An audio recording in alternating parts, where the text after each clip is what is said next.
राधा जी एक आम मध्यम वर्गीय परिवार की मुखिया थी। वे अपने बेटे शुभम और बहू मनीषा के साथ रहती थी। एक बेटी सीमा थी जो कि शादी के बाद अमेरिका में बस गई थी। राधा जी के पति की मृत्यु बहुत पहले ही हो चुकी थी।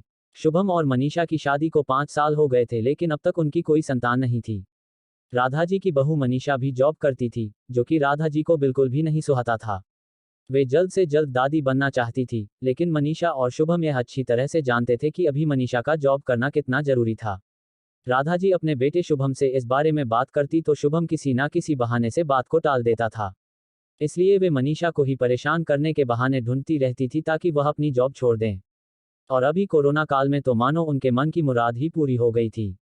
हालांकि वे दिल की बुरी नहीं थी, लेकिन पोते की चाह में वे ना चाहते हुए भी ऐसा कर जाती थी। अपनी हम उम्र सहेलियों को दादी बनते देखकर उनका मन दुखी हो जाता था। उस दिन भी घर में ऐसा ही कुछ हुआ। ऑफिस में काम की वजह से मनीषा देर तक सोती रही और राधा जी को अच्छा खासा मौका मिल गया। ये क्या बहू, अभी तक सो रही हो? पता है सुबह के 10 बज गए हैं। शुभम भी बेचारा कब से उठकर ऑफिस के काम पर लग गया है और तुम हो कि अभी तक सोई पड़ी हो। चलो अब उठकर सबके लिए चाय नाश्ता बना लो, मुझसे कुछ हो नहीं पाता है, वरना मैं तो तुम्हारे भरोसे कभी ना रहती, खुद ही सब कर लेती। सॉरी मान जी, वह देर रात तक काम चलता रहा, इसलिए सुबह सुबह ही सो पाई थी, इसलिए समय का पता ही नहीं चला।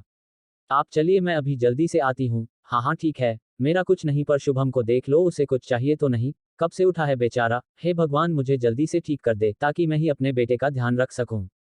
राधा जी ने नाटकीय अंदाज में कहा। राधा जी ने अपनी बहू मनीषा को उठाते हुए कहा।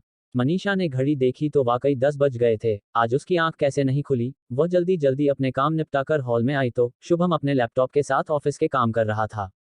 उसने किचन में जाकर चाय नाश्ता बनाया और फिर रात के बर्तन साफ किए और झाड़ू पोंछा करके नहाने चली गई।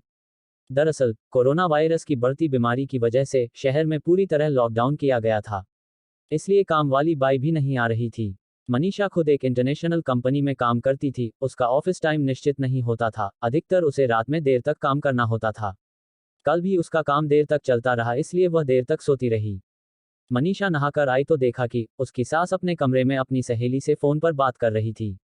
बातचीत में अपना नाम सुनकर मनीषा सास की बात सुनने लगी।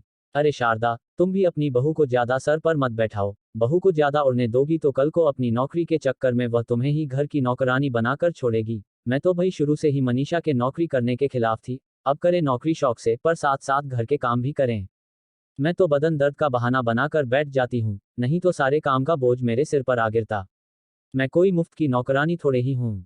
मैं तो कहती हूँ तुम भी यही किया करो। सास की बात सुनकर मनीषा की आंखों में आंसू आ गए। वह जिस सास को बीमार समझकर उनकी दिन रात सेवा करती है, उन्हें एक गिलास तक उठाने नहीं देती है, सारा दिन घर का और रात को ऑफिस का काम करके थकान से चूर होकर भी उफ तक नहीं करती, उसका यह फल मिला है उसे। माना वे मेरी नौकरी के खिलाफ है, मगर यदि घर की किश्त नहीं होती तो वह भी कभी नौकरी नहीं करती। शुभम का बोझ कम करने के लिए ही तो वह नौकरी कर रही थी।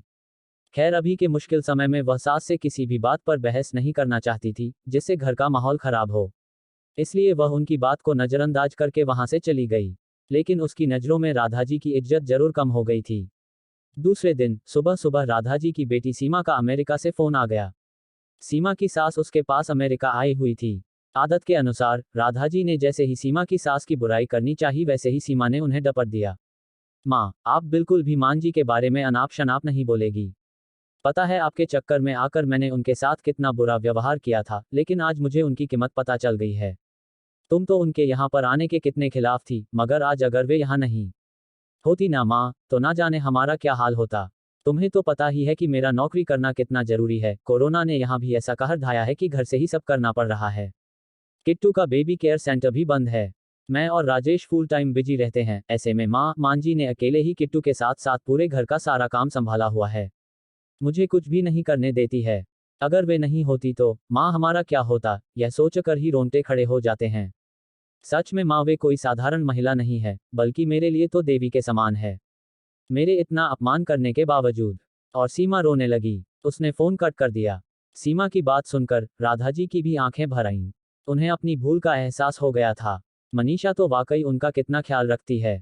उनकी कड़वी से कड़वी बात का भी बुरा नहीं मानती है, उल्टे जवाब भी नहीं देती है।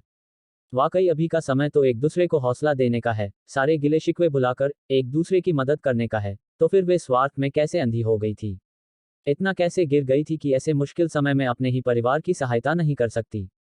उन्होंने उसी समय मनीषा को बुलाकर उसके सिर पर प्यार से हाथ फेरते हुए कहा, मनीषा, आज से घर के कामों की आधी जिम्मेदारी मेरी रहेगी। मैंने आज तक तुम्हें जो भी कहा और किया उसके लिए सॉरी।